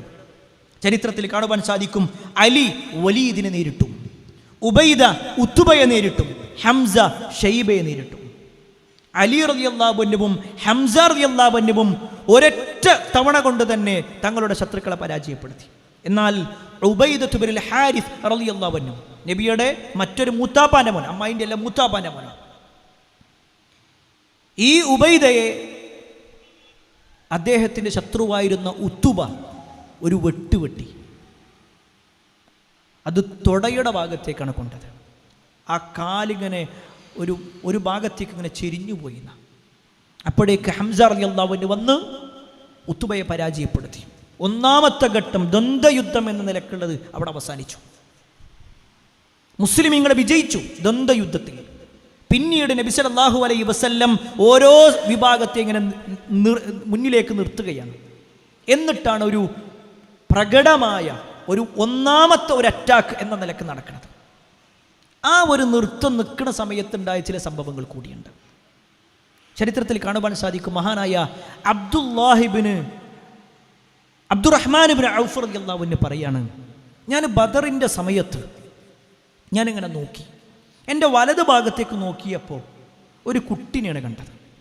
എൻ്റെ ഇടത് ഭാഗത്തേക്ക് നോക്കിയപ്പോൾ മറ്റൊരു കുട്ടി, മീശ മുളക്കാത്ത 13-14 വയസ്സുള്ള കുട്ടി. അബ്ദുറഹ്മാൻ ഇബ്നു ഔഫ് റളിയല്ലാഹു അൻഹു പറയാണ്, ഞാൻ അങ്ങനെ ആഗ്രഹിച്ചു, കുറച്ച് വലിയൊരു മനുഷ്യന്മാരാണെങ്കിൽ നമ്മളൊക്കെ നിസ്കരിക്കുമ്പോഴേ ചെറിയ കുട്ടികളെ 2 കുട്ടികളുടെ ഇടയിൽ നമ്മളിങ്ങനെ നിൽക്കുമ്പോൾ ഉണ്ടാകുന്ന ഒരു വിഷമം ഉണ്ടാകില്ല. കുറച്ച് വലിയ ആൾക്കാരൊക്കെ ഉണ്ടെങ്കിൽ.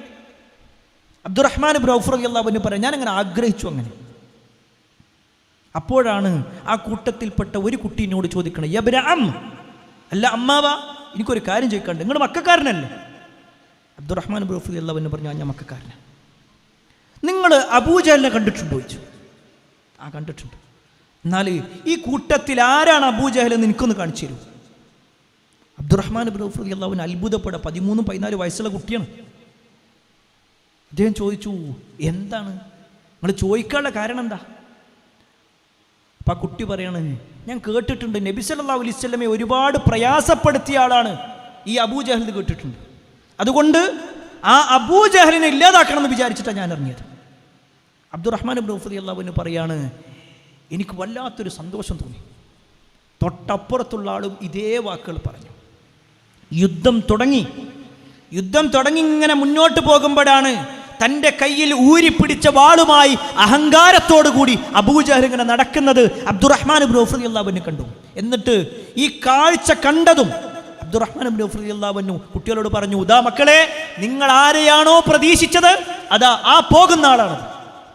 നിങ്ങൾ ചോദിച്ചില്ലേ അബൂജഹലിനെ, അയാളാണത്. ഇത് പറഞ്ഞു തീർന്നതും ഈ 2 കുട്ടികളും ഒരു പക്ഷിയെപ്പോലെ പറന്നിറങ്ങിയത്. ഇതിൽ 2-ൽ ആദ്യം ആരാണ് അബൂജഹലിനെ വെട്ടിയത് എനിക്കറിയില്ല. അബ്ദുറഹ്മാൻ ഇബ്നു ഔഫ് റളിയല്ലാഹു അൻഹു പറയും. എന്നിട്ടാണ് അവർ ആ വാളുമായിട്ട് നബി സല്ലല്ലാഹു അലൈഹി വസല്ലമയുടെ അടുക്കിലേക്ക് വരുന്നത്. അബൂജഹലിൻ്റെ രക്തം പുരണ്ടിട്ടുള്ള വാളുമായിട്ട്. എന്നിട്ട് പറഞ്ഞു, അള്ളാഹിൻ്റെ റസൂലേ, ഞങ്ങൾ അബൂജഹലിനെ ഇല്ലാതാക്കിയിട്ടുണ്ട്. പ്രവാചകൻ സല്ലല്ലാഹു അലൈഹി വസല്ലം ആ വാള് പരിശോധിച്ചു. എന്നിട്ട് പറഞ്ഞു, ഈ 2 വാളുകളും അതിൻ്റെ ഉത്തരവാദിത്വം നിർവഹിച്ചിട്ടുണ്ട്. പ്രിയപ്പെട്ടവരെ, ആ ഒരു യുദ്ധം ഇനിയും ഒരുപാട് ചരിത്രങ്ങൾ പറയാനുണ്ട്. നമ്മുടെ സമയം പരിമിതമായതുകൊണ്ട് ഞാൻ കൂടുതൽ പറയുന്നില്ല. ഇതൊരു ചരിത്രമാണെങ്കിൽ, ഇത് നമ്മളെ സംബന്ധിച്ചിടത്തോളം നമ്മുടെ ജീവിതത്തിലെ ഏറ്റവും വലിയ ഒരു വിജയത്തിൻ്റെ തുടക്കമായിരുന്നെങ്കിൽ, ഓരോ മുസ്ലിമിനും അവൻ്റെ ഇസ്സത്ത് തുടക്കം കുറിക്കാനുള്ള ഒരു യുദ്ധമായിരുന്നെങ്കിൽ, എന്തിനായിരുന്നു ശരിക്കും ബദർ യുദ്ധം? എന്തിനാ ബദർ യുദ്ധം നടന്നത്? എന്തിനാ? അതൊരു പ്രധാനപ്പെട്ടൊരു കാര്യമാണല്ലോ. എന്തിനാ ഇപ്പോൾ ബദർ യുദ്ധം നടന്നത്? അതിർത്തി തർക്കത്തിൻ്റെ പേരില? സാമ്പത്തികമായ വിഷയത്തിൻ്റെ പേരില, ഏതെങ്കിലും ഉപരോധങ്ങളുടെ പേരില, ഒന്നുമല്ല. രണ്ട് കൂട്ടരും തമ്മിൽ, രണ്ട് ടീമും തമ്മിൽ ഒരു പ്രശ്നം ഉണ്ടായിരുന്നു. രണ്ട് കൂട്ടരും തമ്മിലുള്ള പ്രശ്നം എന്താ അറിയും? മുസ്ലിമായ ആളുകൾ, റസൂലുള്ളാഹി സ്വല്ലല്ലാഹു അലൈഹി വസല്ലം അടക്കമുള്ള ആളുകൾ പറഞ്ഞത് അള്ളാനെ മാത്രമേ വിളിച്ചു പ്രാർത്ഥിക്കാൻ പാടുള്ളൂ, അള്ളാനോട് മാത്രമായിരിക്കണം പ്രാർത്ഥിക്കേണ്ടത്. ഇതാണ് ബദരീങ്ങളുടെ വാദം. ഞാൻ പറയുന്നത് നേരെ ശ്രദ്ധിക്കാം. ബദരീങ്ങളുടെ വാദം അതാണ്. ബദരീങ്ങൾ എന്ന് പറഞ്ഞാൽ ബദറിൽ ഷഹീദായ ആളുകൾ നല്ലട്ടോ, ബദറിൽ ഷഹീദായ ആളുകൾ എന്നല്ല. ബദറിൽ ഷഹീദായവർ 14 പേരേ ഉള്ളൂ മുസ്ലിമീങ്ങളുടെ കൂട്ടത്തിൽ. ശത്രുക്കളുടെ കൂട്ടത്തിലാവട്ടെ 70 ആളുകൾ കൊല ചെയ്യപ്പെട്ടിട്ടുണ്ട്. പക്ഷേ ബദരീങ്ങൾ എന്ന് പറഞ്ഞാൽ ഈ ഷഹീദായ 14 ആളുകൾക്ക് പറയുന്ന പേരല്ല, ബദറിൽ പങ്കെടുത്തവർക്ക് പറയുന്ന പേര്. മുഹമ്മദ് നബി സല്ലല്ലാഹു അലൈഹി വസല്ലം അടക്കം, അബൂബക്കർ അടക്കം, ഉമർ അടക്കം പല പ്രഗത്ഭരായ സ്വഹാബിമാർ ഉൾക്കൊള്ളുന്നതാണ് ബദരീങ്ങൾ. ഇനി അതും മാത്രമല്ല, ചില ആളുകൾ ബദറിൽ പങ്കെടുത്തിട്ടില്ല. ഉസ്മാൻ ഇബ്നു അഫ്ഫാൻ റളിയല്ലാഹു അൻഹു ബദറിൽ പങ്കെടുത്തിട്ടില്ല. പക്ഷേ ബദരീങ്ങളുടെ സ്ഥാനം ഉസ്മാൻ ഇബ്നു അഫ്ഫാൻ ഉണ്ട്. കാരണം അദ്ദേഹം യുദ്ധത്തിന് വേണ്ടി ഇറങ്ങിയപ്പോൾ നബി സല്ലല്ലാഹു അലൈഹി വസല്ലം പറഞ്ഞു, നിങ്ങൾ ഇറങ്ങണ്ട. കാരണം അദ്ദേഹത്തിൻ്റെ ഭാര്യ റുഖിയ റളിയല്ലാഹു അൻഹ രോഗിയായിരുന്നു. അവരുടെ ചികിത്സയും മറ്റുമൊക്കെയായിട്ട് നിങ്ങൾ ഇവിടെ നിന്നോളി എന്ന് പറഞ്ഞു. അങ്ങനെ ചില സ്വഹാബത്തിനോട് നബി സല്ലല്ലാഹു അലൈഹി വസല്ലം പറഞ്ഞു, നിങ്ങൾ വരണ്ട. അവർക്കും ബദരീങ്ങളുടെ സ്ഥാനമുണ്ട്. ഇവിടെ നമ്മൾ മനസ്സിലാക്കണം, ബദരീങ്ങളുടെ വാദം എന്താന്ന് വെച്ച് കഴിഞ്ഞാൽ അള്ളാനെ മാത്രമേ വിളിച്ച് പ്രാർത്ഥിക്കാൻ പാടുള്ളൂ. എന്നാൽ മക്കയിലെ മുശ്രിക്കുകളുടെ വാദം അള്ളാനെയും വിളിക്കാം, മറ്റുള്ളവരെയും വിളിക്കാം. ഇത് ഞാൻ വെറുതെ പറയണല്ല കേട്ടോ, ഇത് ഞാൻ വെറുതെ പറയണതല്ല. അള്ളാനെയും വിളിക്കാം, മറ്റുള്ളവരെയും വിളിക്കാം. ഇപ്പൊ ബദറിന്റെ തലേ ദിവസം നബി സല്ലല്ലാഹു അലൈഹി വസല്ലം പ്രാർത്ഥിച്ചു. നമ്മൾ നേരത്തെ പറഞ്ഞല്ലോ, റസൂലുള്ളാഹി സ്വല്ലല്ലാഹു അലൈഹി വസല്ലം ധാരാളമായിട്ട് പ്രാർത്ഥിച്ചു. റസൂലുള്ളാഹി സ്വല്ലല്ലാഹു അലൈഹി വസല്ലം പ്രാർത്ഥിച്ചത് അള്ളാഹുവിനോടാണെങ്കിൽ, മക്കയിൽ നിന്ന് വരുന്ന സമയത്ത് അബൂജഹൽ ലഅനത്തുല്ലാഹി അലൈഹി കഅബയുടെ കില്ല പിടിച്ചുകൊണ്ട് പ്രാർത്ഥന. ഇത് ഹദീസുകൾ നമുക്ക് കാണാൻ പറ്റും. അബൂജഹൽ പ്രാർത്ഥിച്ചത് ആരോടാണെന്നറിയോ? അല്ലാഹുമ്മൻസുർ അഅലൽ ജുൻദൈൻ വഅക്തറൽ ഫിഅതൈൻ. അബൂജഹൽ പ്രാർത്ഥിക്കുന്നത്, അല്ലാഹുവേ ഈ 2 സൈന്യത്തിൽ ഏറ്റവും ഉന്നതമായതിനെ നീ വിജയിപ്പിക്കണം, എണ്ണ കൂടുതലുള്ളതിനെ നീ വിജയിപ്പിക്കണം. സത്യത്തിൽ എണ്ണ കൂടുതൽ നേർക്ക് നേരെ നോക്കിക്കഴിഞ്ഞാൽ അവർ 1000 പക്ഷേ മുസ്ലിമീങ്ങൾക്ക് 300 ആളുകൾ മാത്രമല്ല. അള്ളാഹുവിന്റെ സഹായം എന്നോണം വലഖദ് നസറകുമുല്ലാഹു ബിബദ്രിൻ വഅൻതും അദില്ല. നിങ്ങൾ ഏറ്റവും ദുർബലരായിരിക്കെ അള്ളാഹ് നിങ്ങളെ സഹായിച്ചിട്ടുണ്ട്. എങ്ങനെ? മലക്കുകൾ ഇറക്കി. ഹദീസുകളിൽ കാണാൻ പറ്റും, സ്വഹാബിമാര് പറയാണ്, ഞങ്ങളിങ്ങനെ ഏതെങ്കിലും ഒരു ശത്രുവിനങ്ങനെ മുന്നിൽ നിന്നിട്ട് വെട്ടാൻ വേണ്ടി നിൽക്കുകയായിരിക്കും യുദ്ധം ചെയ്യുമ്പോഴേ. അപ്പോഴാണ് ആ ശത്രു അങ്ങനെ വീടുണ്ടാവും, വെട്ടിയിട്ടുണ്ടാവില്ല. ഞങ്ങൾ നോക്കുമ്പോൾ ഒരു വെളുത്ത നിറം ഞങ്ങളിങ്ങനെ കാണുന്നുണ്ട്, ഒരു വെളുത്ത വസ്ത്രം ഞങ്ങളിങ്ങനെ കാണുന്നുണ്ട്. സ്വഹാബിമാർക്ക് സഹായം വന്നതാണ്. അവിടെ പ്രിയപ്പെട്ടവരെ നമ്മൾ മനസ്സിലാക്കണം, റസൂലുള്ളാഹി സ്വല്ലല്ലാഹു അലൈഹി വസല്ലം പറഞ്ഞത് അള്ളാനെ മാത്രം വിളിച്ച് പ്രാർത്ഥിക്കണം. എന്നാൽ അബൂജഹലും കൂട്ടരും പറഞ്ഞതോ അള്ളാനെയും വിളിക്കുക, മറ്റുള്ളവരെയും വിളിക്കുക. അതിൻ്റെ ഏറ്റവും വലിയ തെളിവ് കേട്ടോ. ഇപ്പം നബി സല്ലല്ലാഹു അലൈഹി വസല്ലമിൻ്റെ ഉപ്പാൻ്റെ പേരെന്താ? നബിൻ്റെ ഉപ്പാൻ്റെ പേരെന്താ? ആർക്കും ഉറക്കം വരുന്നുണ്ടോ?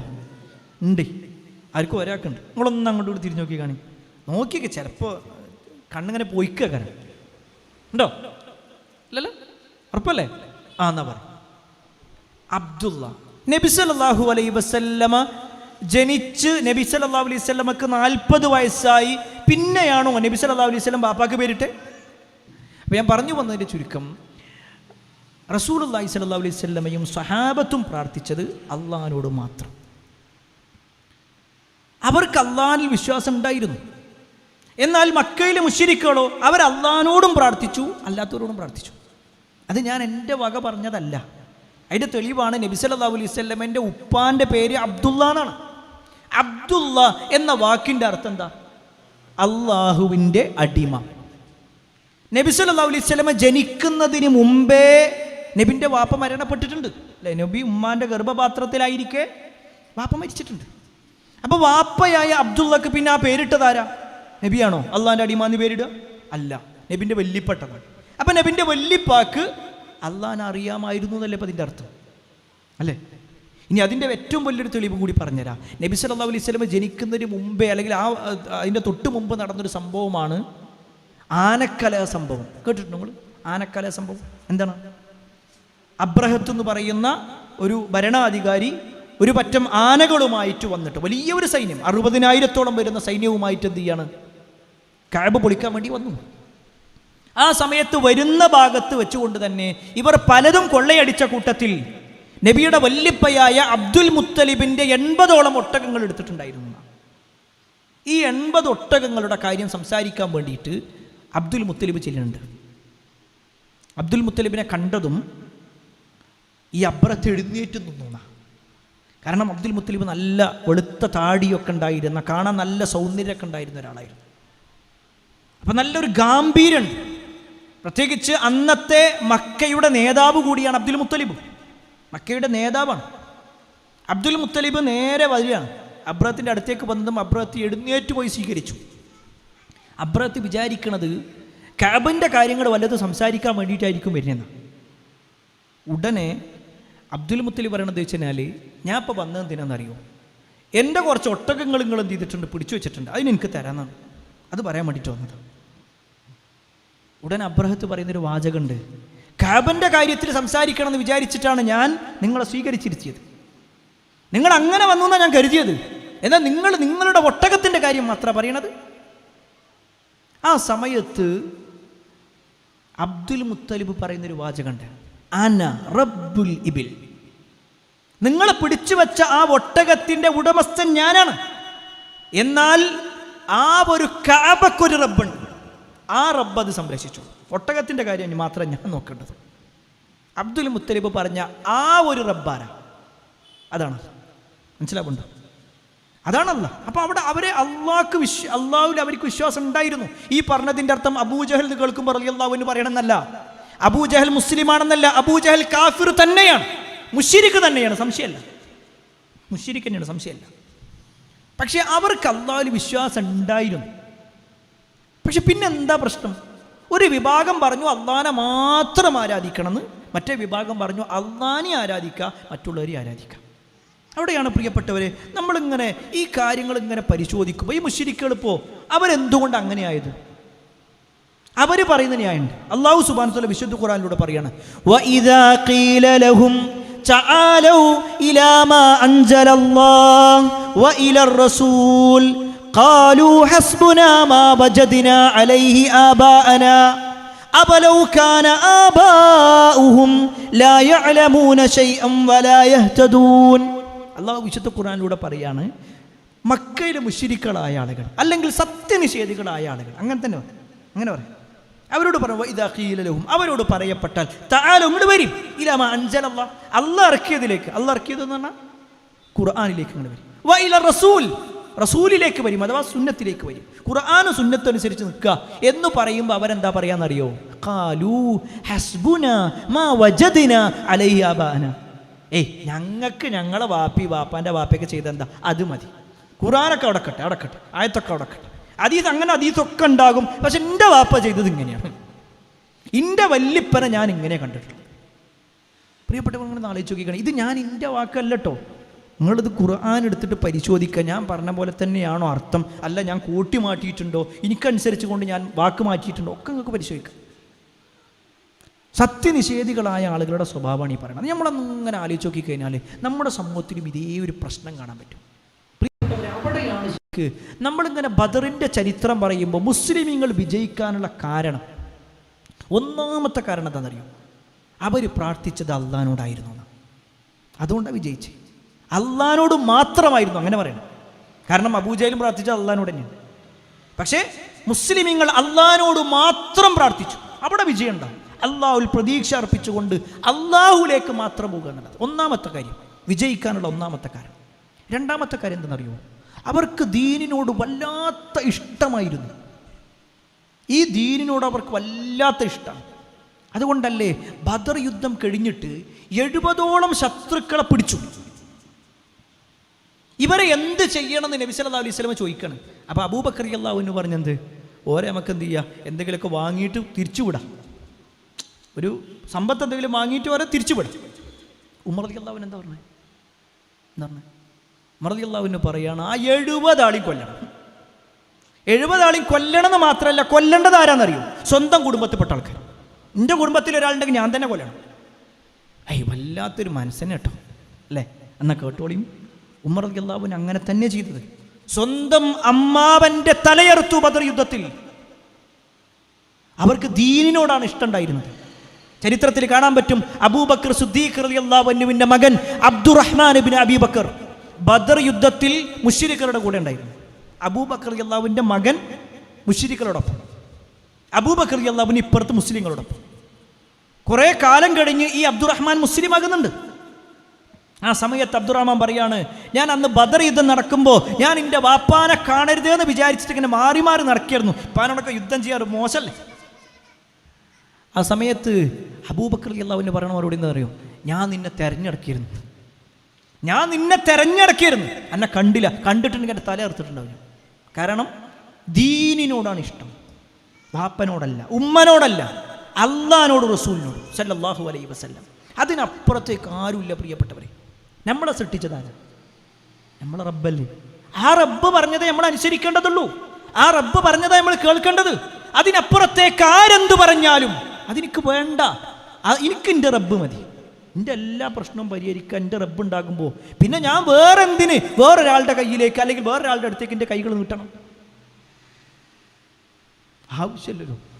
നമ്മളെ സൃഷ്ടിച്ചത് അള്ളാഹു ആണെന്ന് പറയാത്തൊരു മുസ്ലിം ഉണ്ടാവില്ല, എല്ലാവരും പറയാം അള്ളാഹു.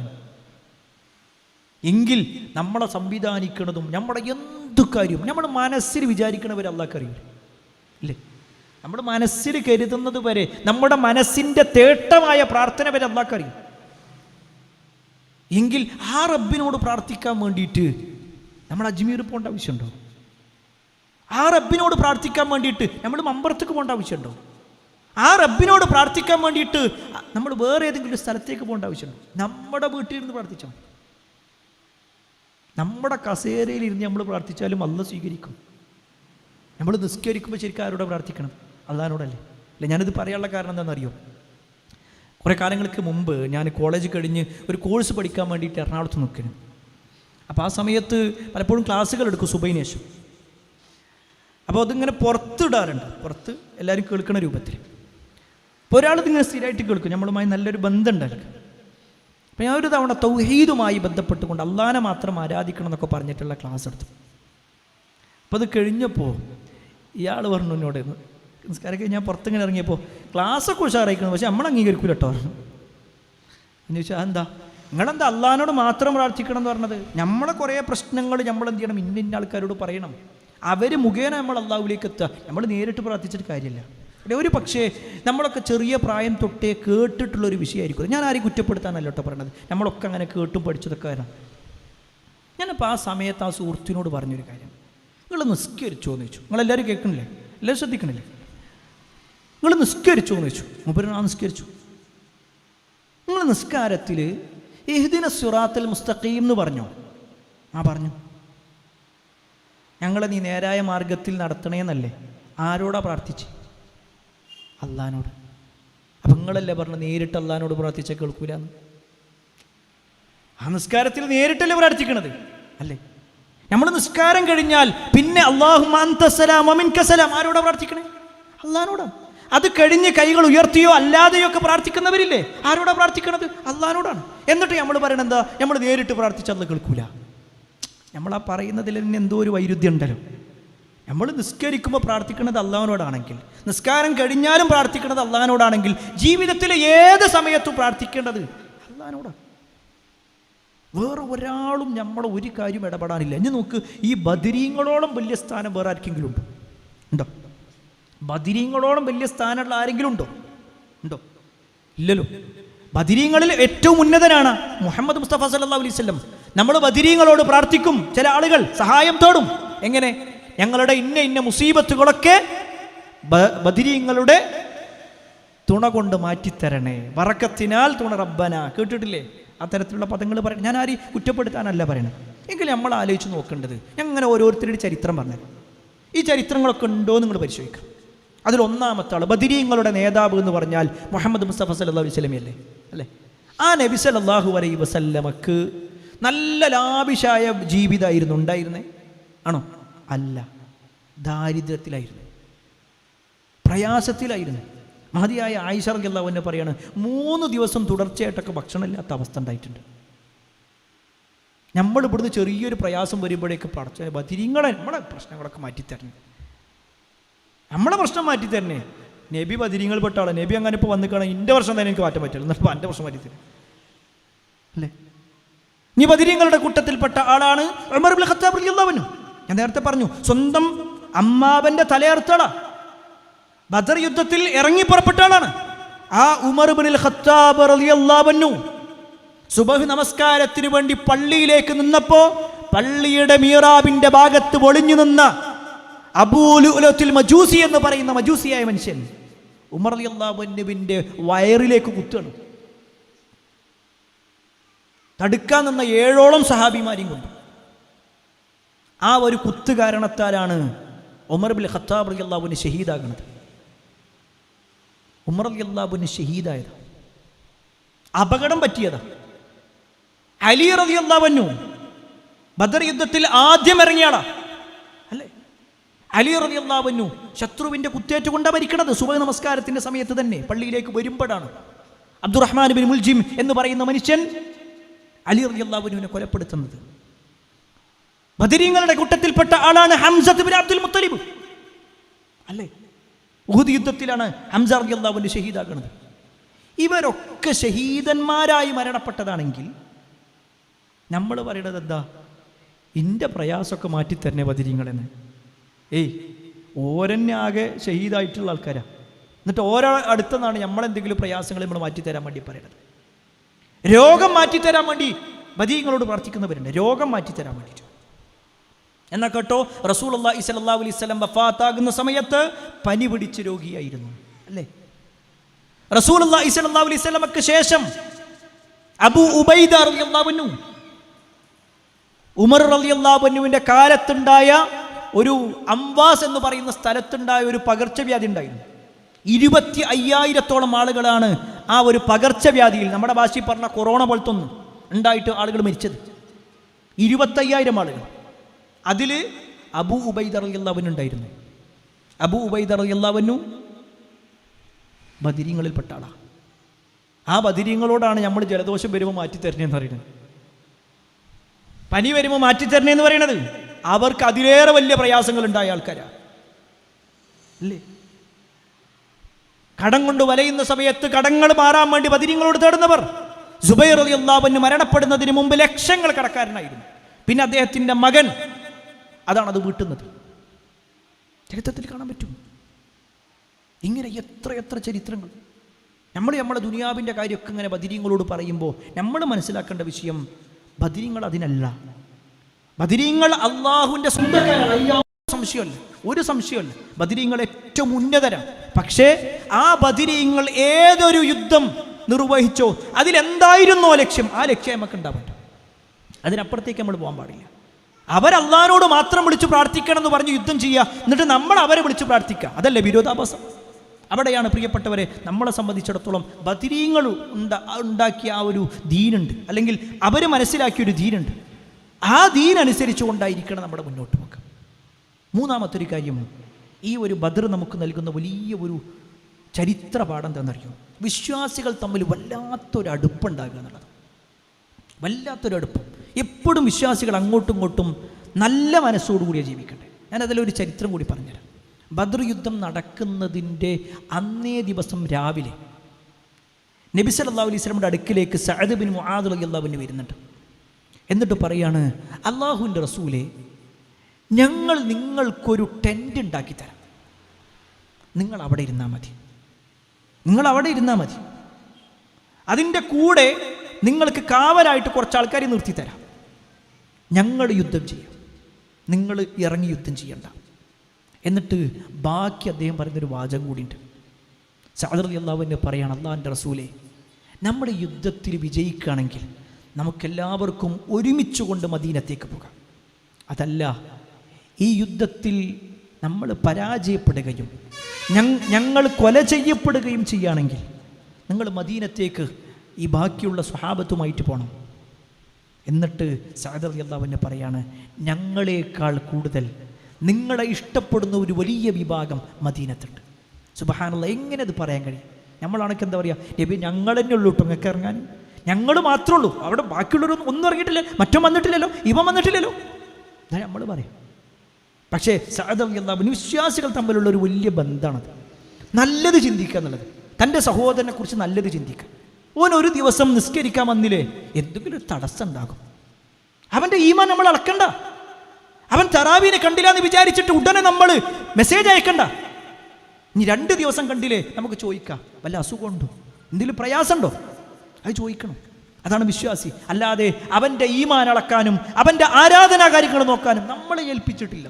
ഇല്ല പ്രിയപ്പെട്ടവരെ, നമ്മൾ പലപ്പോഴും ഇതിങ്ങനെ കുറച്ചൊക്കെ ഒരു ദീനങ്ങോട്ട് കയറുമ്പോഴേക്ക് നമ്മൾ ദീനില്ലാത്ത ആളുകളാണ് ബാക്കിയുള്ളവരെന്നൊക്കെ ഒരു ചിന്താഗതി അത് നമുക്ക് ഉണ്ടാകാൻ പാടില്ല. അവിടെയാണ് സഅദ് ഇബ്നു മുആദ് റളിയല്ലാഹു അൻഹുവിൻ്റെ ആ വാചകം നമ്മൾ മനസ്സിലാക്കണം. അദ്ദേഹം പഠിപ്പിക്കുന്നത് എന്താ? മറ്റുള്ളവരും ഞങ്ങളെക്കാൾ കൂടുതൽ പ്രവാചകരെ നിങ്ങൾ സ്നേഹിക്കുന്നവരാണ്. ഈ രൂപത്തിൽ അള്ളാഹുവിൻ്റെ ദീന് കൃത്യമായി അവർ മനസ്സിലാക്കിയിട്ടുണ്ടെങ്കിൽ പ്രിയപ്പെട്ടവരെ, നമ്മുടെ ജീവിതത്തിൽ എപ്പോഴും ഈ ബദരീങ്ങൾ എങ്ങനെയാണോ ജീവിച്ചത് അതനുസരിച്ചു കൊണ്ടുള്ള ഒരു ജീവിതമാണ് നമുക്ക് ഓരോരുത്തർക്കും ഉണ്ടാവേണ്ടത്. ഇനിയും ഒരുപാട് ചരിത്രങ്ങൾ ഇതുമായി ചേർത്ത് വെച്ചുകൊണ്ട് പറയാനുണ്ട്, ഇതിൽ നടന്നതുമായി ബന്ധപ്പെട്ടുകൊണ്ടുള്ള വിഷയങ്ങൾ. പക്ഷേ നമ്മുടെ സമയം പരിമിതമാണ് എന്നുള്ളത് കൊണ്ട് ഞാൻ കൂടുതൽ വിശദീകരിക്കുന്നില്ല. അല്ലാഹു സുബ്ഹാനഹു വ തആല നമ്മുടെ ഈ ഒരുമിച്ച് കൂടൽ സ്വാലിഹായ ഒരു സൽക്രമമായി നമ്മിൽ നിന്നും സ്വീകരിക്കുമാറാവട്ടെ. എപ്പോഴും ബദരീങ്ങളുടെ ചരിത്രം അറിയാനും അതോടൊപ്പം തന്നെ ബദരീങ്ങൾ ഏതൊരു റബ്ബിനോട് പ്രാർത്ഥിച്ചോ അതേ റബ്ബിൽ വിശ്വസിച്ചുകൊണ്ട് ആ റബ്ബിനോട് മാത്രം പ്രാർത്ഥിച്ചുകൊണ്ട് ആ ബദരീങ്ങളുടെ ദീന് മനസ്സിലാക്കി അതനുസരിച്ച് ജീവിക്കാൻ ഞാനും നിങ്ങൾ പരിശ്രമിക്കുക.